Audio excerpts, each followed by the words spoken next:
আসসালামু আলাইকুম।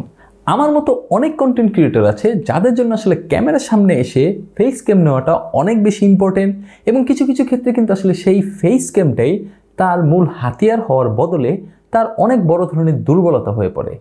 তা কেন সেটাই জানবো আজকের পুরো ভিডিও জুড়ে। অর্থাৎ আজকে আপনাদেরকে বলতে চাচ্ছি যে ক্যামেরার সামনে এসে যে কোনো ফেস ক্যাম নেওয়ার ক্ষেত্রে আপনি কোন কোন পন্থাগুলো অবলম্বন করবেন, কোন কোন সমস্যাগুলোতে আপনি ফেস করতে পারেন, সব কিছু জানবো পুরো ভিডিও জুড়ে। আশা করি আমার এক্সপিরিয়েন্সের সাথে কি আপনাদের এক্সপিরিয়েন্স মিলে কিনা সেটা দেখবো এবং জানবো আপনাদের সাথে। তো চলুন ভিডিও শুরু করা যাক।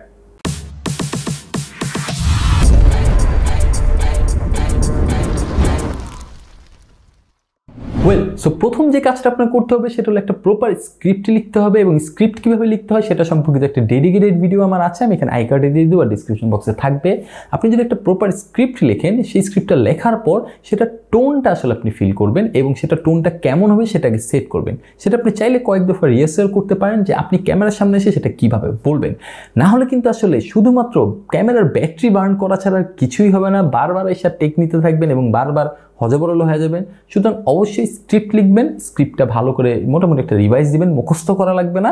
রিভাইজ করে সেটা টোনটা ফিল করবেন এবং কিভাবে সেটা বলবেন সেটা আয়ত্ত করবেন। এরপরে যে টিপসটা আমার ক্ষেত্রে সবচেয়ে বেশি কাজে দিয়েছে সেটা হলো আপনি একদম পরিপাটি হয়ে বসছেন, স্টুডিও সব লাইট টাইট জ্বালাইছেন, একদম চেহারা তেহারা ধুইয়া ফেস ওয়াশ দিয়ে ধুইয়া টুয়ে আপনি বসছেন। বসার পর যখন ক্যামেরা বাটনটা একবার প্রেস করবেন আর কোনোভাবেই সেটাকে কাটবেন না। অর্থাৎ আপনি যে কয়টা টেক নেবেন সেটা একটা রোলের মধ্যেই নেবেন। অর্থাৎ বারবার যদি আপনি ক্যামেরা অন করেন অফ করেন, মানে রোল অন করেন রোল অফ করেন, তাহলে কিন্তু ঝামেলা হয়ে যাবে। তখন আসলে কি কনফিডেন্ট লেভেলটা কমে যায়। অর্থাৎ আমি এই যে ভিডিওটা তৈরি করতেছি, আমি একবার জাস্ট রোল অন করছি, আমার ভিডিও চলতেছে। আমি যদি কোথাও আটকে যাই বা কোথাও যদি আমার ভিডিও থেকে দেখা যায় আমি একটু কথাটা ঠিকভাবে বলতে পারছি না, তখন কিন্তু আসলে আমি আমার ক্যামেরাটা অফ করি না, আমার ওটা চলতেই থাকে, আমি সেটা আবার বলি এবং সেটাকে কিন্তু আসলে ঠিক করা যায়। সেটা কোথায় ঠিক করা যায় সেটা তো আপনি জানি, এডিটিং প্যানেলে। ফেস ক্যাম প্রপারলি সুন্দর করে নেওয়ার সবচেয়ে বড় একটা যদি হাতিয়ার বলি সেটা হলো ভাই কনফিডেন্ট, আবার ওভার কনফিডেন্ট না কিন্তু।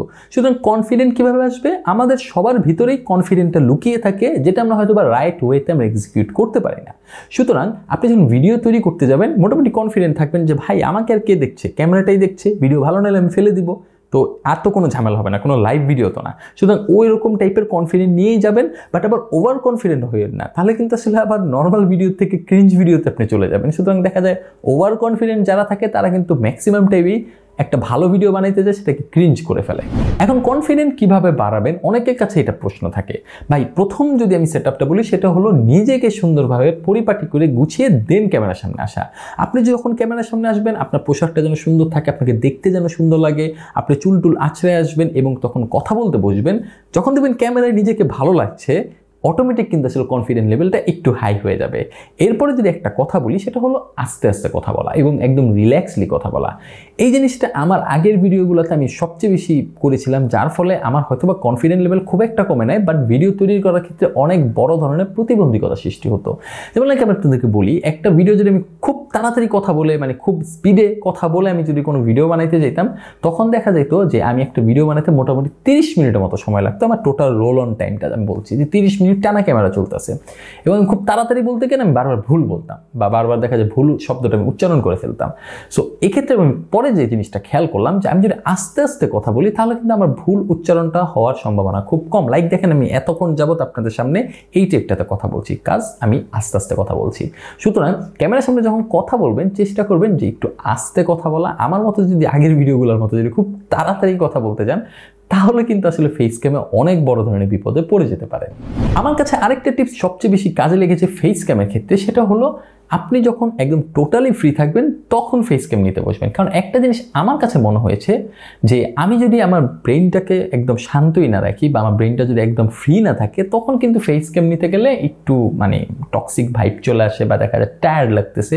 এসব ক্ষেত্রে আসলে ফেস ক্যাম নিতে গেলে ঝামেলা হয়। আমার পার্সোনালি আমি যখন ফেস ক্যাম নিই তখন অলমোস্ট বলতে পারেন রাত একদম, যে আমার ফ্যামিলি মেম্বার অলমোস্ট সবাই ঘুমায় গেছে, জাস্ট আমি আমার সাথে ক্যামেরার সাথে কথা বলি। সুতরাং এই ক্ষেত্রে আমার দেখা যায় অন্যান্য যে আমার ফ্যামিলি মেম্বার আছে তাদের সাথে আমার কোনো যোগাযোগ করতে হচ্ছে না, কোনো ঝামেলা হচ্ছে না, আমার মেয়ে এসে আমাকে কোনোভাবে ডিস্টার্ব করতেছে না। কারণ সে জাগ না থাকলে দেখা যাবে আয়শা আমার সাথে কথা বলতে চাইবে, আমার সাথে খেলাধুলা করতে চাইবে, তো তখন আমার মাথায় একটা টেনশন কাজ করবে যে না আমার মেয়ের সাথে আমার খেলতে হবে, তাড়াতাড়ি ভিডিওটা শেষ করতে হবে। সুতরাং ফেস ক্যাম নেওয়ার ক্ষেত্রে একটা ফ্রি টাইমে, একদম রিল্যাক্সিং টাইমে ফেস ক্যাম নেবেন, তাহলে দেখবেন সময়ও কম লাগবে এবং আপনি রিল্যাক্সলি একটা ফেস ক্যাম শ্যুট করতে পারবেন।